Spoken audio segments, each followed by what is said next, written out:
What's up, guys? If you're not subscribed, please subscribe. Also, please smash that like button on the video and enjoy the show. So if the whole reason, like Snowden, and I love disagreeing with you on Snowden. Okay, let's do it. Yeah, we don't have to do it much. It's just, it's always nice to talk about a situation where you're wrong. That was good. That was good. I didn't see that coming.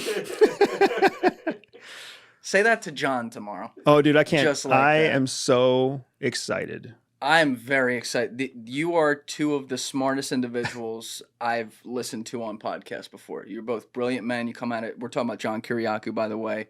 That podcast, I'm sure Danny Jones is doing it with you. It's going to be amazing. It's going to come out after this one. So everyone stay tuned for that on Danny Jones' podcast channel and go subscribe. But John Kiriakou is a former extremely high-level CIA guy who ended up going to prison for commenting on stuff. And there's a whole story there. And it's really fucked up what they did to him.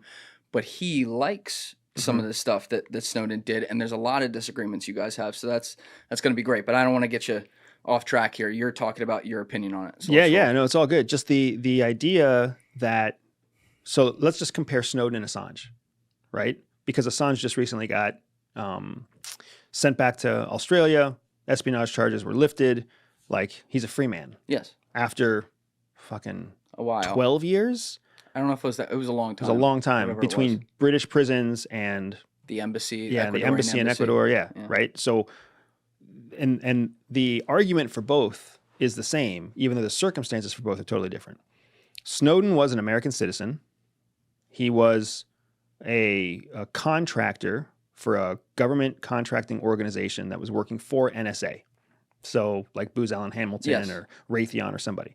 So he wasn't a sworn officer, but prior to becoming a contractor, he was a sworn officer. So he's working for NSA on a commercial contract when he comes across this program that he believes is a violation of American rights. It's called Heartbeat, I think. I forget the name of the program. Heartbeat for, we'll come up with it. Right. But so to whistleblow, he takes the story to a foreign news source, The Guardian, which is a UK news source, and he breaks the story in a foreign news source and then flees to a series of countries that are not, that are American adversaries. I want to step in for 1 second. And you're correct that he went to like Hong Kong, which, you know, is under the veil of China. I'm with you there. The Russia thing, his plane got down there. Vice President Biden at the time diplomatically ordered his plane down in Russia. So that was not his plan. Right. But before Hong Kong, he was in He was in Ecuador. He was in Cuba. He was in Cuba? Maybe not Cuba. Can we track? Yeah, where can we track all the places that Snowden essentially traveled in his escape from the United Hawaii? States? When he went from Hawaii to Hong Kong, did Snowden go anywhere in between? I don't think he went straight to Hong Kong. I think Hong Kong. I don't think you can you from there? Oh, I'm pretty sure. I'm pretty sure he spent years in South America. It was in like Uruguay or Ecuador. He was somewhere. So he went. There it is. Edward Snowden's How invaded U.S. Go ahead and click on. Well, no. So all right, you're not. I think you have it a little bit backwards. Hawaii to Hong Kong. Yes, your point remains. He was trying to go to Ecuador, and his plane was downed in Moscow, so he never got there. But he was going to a country that maybe has some diplomatic issues with America. Okay. Correct. So the point is, he was an American citizen who exposed secrets that he had been sworn to keep, and he knew the purpose and intent of the intelligence agency because he was a sworn officer of the federal government before he was a contractor. That exposing whistleblowing national security secrets that are classified at a top secret level, knowingly, when you have been charged to protect those secrets, that is completely different than Julian Assange, who was the editor-in-chief of a website that was accepting secrets from all over the world. Yes. He himself being an Australian citizen. And then Chelsea Manning, who is a Army private or sergeant, something like that. Sounds right. Low-level Army person, gives those secrets to WikiLeaks. WikiLeaks publishes those secrets. And now somehow the United States tries to pursue Assange under the Espionage Act, just like they were pursuing Snowden under the Espionage Act. completely different cases. Julian Assange, not an American citizen. Edward Snowden, American citizen. Julian Assange, never sworn to protect and keep a secret. Journalist, yeah. Right? Edward Snowden swore to protect and keep a secret. Contractually, Assange never said he would hide secrets. Contractually, Edward Snowden said he would. Right? Assange published on his own website. Snowden published on a foreign country's newspaper periodical, right? So these two people are completely different. Julian Assange, I am happy that he has gotten released and he's back home and he is doing what he has always tried to do, which is adding transparency to a world full of secrets. Well. Whether or not that's being shaped by foreign powers, what else isn't being shaped by foreign powers? Yeah. But Edward Snowden, who intentionally violated the trust that was put in him by the American people, by his company, by the government, by the NSA, and then in the process of doing so, undid all the work of hundreds of dedicated NSA architects, programmers, strategists. Like, he not only ruined careers, he also undermined the national security of the United States to highlight a program that had already been deemed legal by a court system that was cleared to get the details of that classified operation. The fact that another court disagreed and said that the previous proceedings were superseded and illegal, that's no different than a criminal court coming to a guilty verdict and then an appeal court coming to a different verdict. It just shows that our court system isn't consistent. It doesn't actually mean that Snowden was right. You see what I'm saying? All right, so there's a lot there, and you make some really good points. I want to be really fair to that too. So first of all, I think it's big of you to say that about Assange, especially someone coming from your organization where, you know, some of your colleagues kind of tried to whack that guy. So I respect that. But with Snowden, I also see where you're coming from because of the precedent it sets. So I've always looked at this, and if people have heard me say this on the podcast before, I'm sorry, but I got to reiterate this for people who haven't. I've always said he was stuck between a shit or a fart because he had two slippery slopes. Let's look at the slippery slope that you're focused on, which I think is an important one. You break your contract.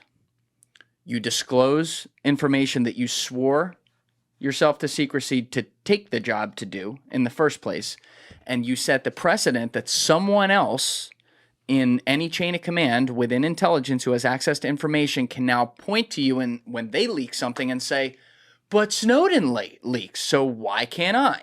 And so maybe, let's say what Snowden leaked was at 100 scale of seriousness, which I would say it was. The next person can be at 99.5. It's still bad, but you see, it can work. It's a slippery slope, works its way down, and eventually people are just leaking whatever the fuck they want. And that's a problem. And this is where, when I look at it from the government perspective, I understand that. I do have an understanding of that. The other slippery slope, though, is the lack of responsibility within the chain of command. Edward Snowden did try to do it the correct way, and it wasn't in like a week. He tried to do it over, I believe it was at least a 2-year period, may have been longer than that. Go to his chain of command and say, guys, we are violating the law. We are violating what has been told that we can do. We are violating the U.S. Constitution. Here is all the proof. Please do something about it. And they always told him to fuck off. And so he was now looking at it like, okay, I can break the chain of command and leak something that is violating the Constitution. I hear your point that like the technology and the processes behind this apply to a lot of other things too. That's a fair point. So they have to rebuild all that. That's a big problem. I agree with that. But he's like, I can do that and trust that like they're going to be able to be creative and rebuild that. Or I can let this keep happening and 10 years from now look up and it's way worse. And maybe you have, you know, worst case scenario, Big Brother in America. And fuck if I know what I would do in that situation. I don't know if anyone does, but I think to have your stance is fair. You can have that opinion. And I may disagree with it a little bit because I may lean on this slippery slope more than you lean on this one.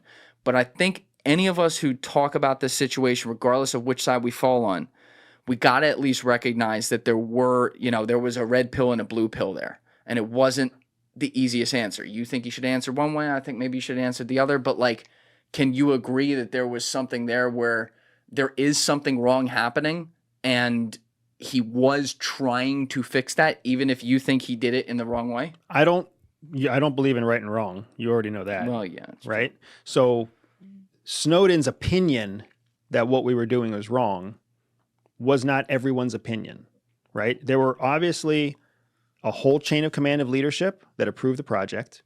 There was a whole confidential, cleared court system that deemed it to be legal. And then there was millions, tens of millions of dollars that went into building the program. All of that thought they were doing the right thing. Edward Snowden thought we were doing the wrong thing. And let me be fair. There were many people working on that program who didn't agree with the program. Correct.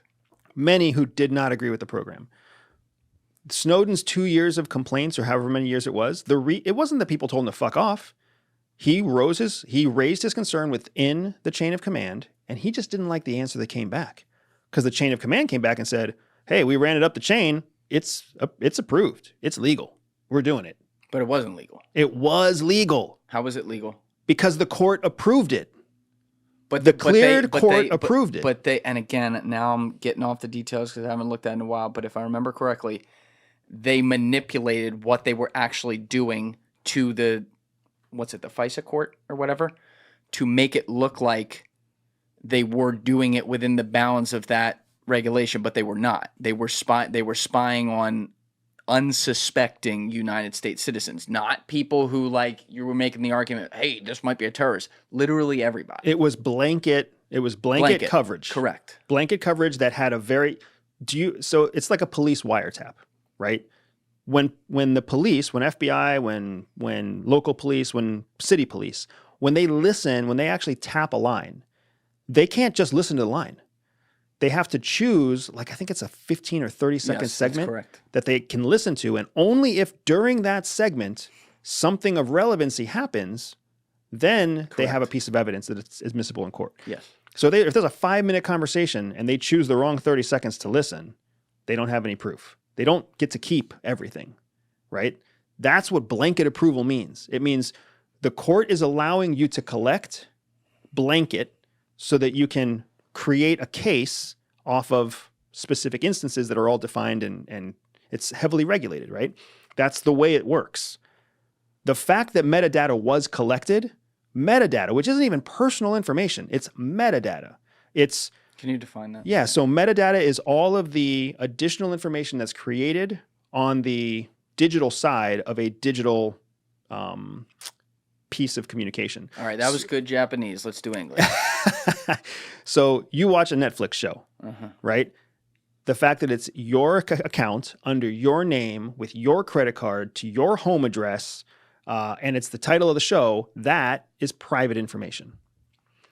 The fact that it streamed at 2:00 to a zip code, that's your zip code, and was watched for 7 minutes before it was paused, that's all metadata.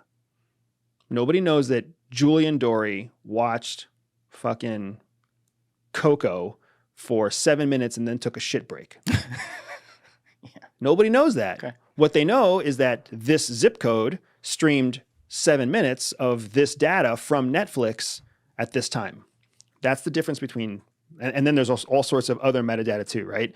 Which internet service provider carried the actual streaming service, what the bandwidth was, blah, blah, blah, blah, blah, blah, blah, blah, blah, right? All of that's metadata, not personal information.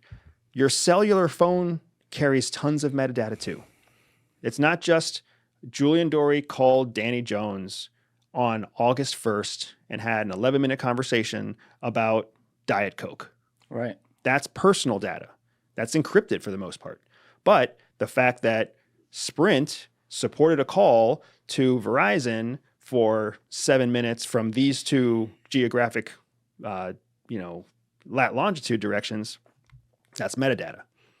So the court system said collecting metadata in bulk with an effort to correlate that metadata with known terrorist activity is legal. And then a different court, a civil court, which is not a cleared court, determined later on that the cleared court made the wrong call. Well, guess what happens all the time in an appeal process? One court comes to one decision, a different court comes to a different decision.